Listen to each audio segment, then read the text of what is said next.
அந்த காலத்திலேயே விசுவாசத்தினால் நீதிமான் ஆனவன், விசுவாசத்தினால் நீதிமான் பிழைப்பான்னு சொல்கிறது நோவாவுடைய வாழ்க்கையில் நிஜமானது. பழைய ஏற்பாட்டில் வேறு விதமாக அவர்கள் ரட்சிக்கப்படல, விசுவாசத்தினால் அவன் நீதிமானானான். இப்படி விசுவாசத்தை பயிற்சி வச்சு இயேசுவின் பேரில் நம்பிக்கையை வச்சு தேவன் தண்டிக்க போகிறார், பாவத்தை தண்டிக்கிறவர், தேவன் கிருபையை தருகிறவர் என்பதை விசுவாசித்து தேவனிடத்தில் வந்து அப்படித்தான் அவன் நீதியை பெறுகிறான். விசுவாசத்தினால் உண்டாகும் நீதி. அப்போ அவனுக்கு கிடைச்ச நீதி என்ன? தேவன் அவனுக்கு வெகுமதியாய் கொடுத்த நீதி. இவன் ஜென்ரேட் பண்ணதில்லை, இவன் கிரியினால் வந்த நீதி இல்லை, கர்த்தர் கொடுத்த ஈவு. ஆனால் அது வந்த உடனே அதோட நிறுத்திடக்கூடாது. பாருங்கள், தான் டேஞ்சர். நம்ம வெறும் அதை மட்டும் எம்பசைஸ் பண்ணி நிறுத்தணும்னா பெரிய தவறு நடந்துடும். அதுக்கப்புறம் ஒன்றும் தேவையில்லைங்க, கடைசி நான் நீதிமான் தாங்க, நான் என்ன பாவம் செஞ்சாலும் நான் நீதிமான் அப்படின்னு போகிறாங்க. கிடையாது. நான் எவ்வளோ பாவம் எப்படி வேணா இருந்துக்கலாம், நான் நீதிமான் தான், எனக்கு தான், நான் தான் நீதிமான்னு சொல்லிட்டாரு அவர். அதுக்கப்புறம் என்ன? கிடையாது. இந்த நீதி அங்கேருந்து கொடுத்து கிஃப்டாக உள்ளே வந்த உடனே இது என்ன பண்ணுது? என்னை ஆளையே மாற்ற ஆரம்பிச்சிருது. என்னை மாற்றி என்னை நீதிமானாக, என்னை குற்றம் சாட்டப்படாதவனாக, நேர்மையானவனாக, ஒழுங்கானவனாக என்னை மாற்றுகிறது.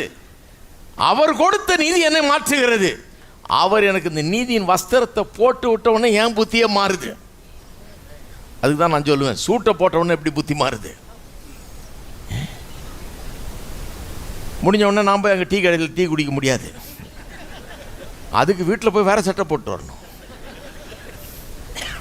இப்படி போட்டால் எல்லாம் ஃபோட்டோ எடுத்து வாட்ஸ்அப்பில் போட்டுருவாங்க. நாளைக்கு டீ கடையில் யார் பாருங்கள்.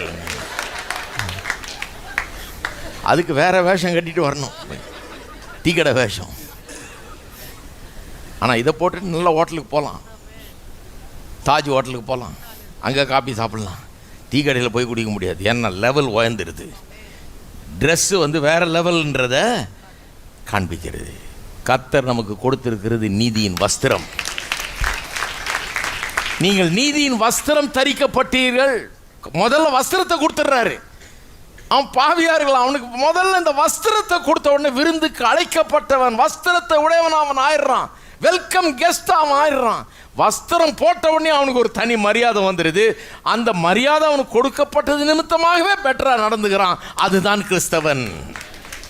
கிறிஸ்தவன் ஏன் சில்லற விவகாரத்தில் ஈடுபடுறதில்லை, பாவங்களில் ஈடுபடுறதில்லை, அதுக்கு விலகி இருக்கிறது, சோதனைகளும் தப்பைய முயற்சிக்கிறான்.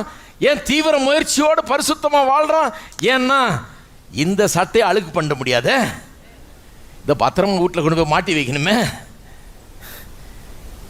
இது கிழிஞ்சி போயிடக்கூடாது, ஏன்னா அது விலை உயர்ந்தது.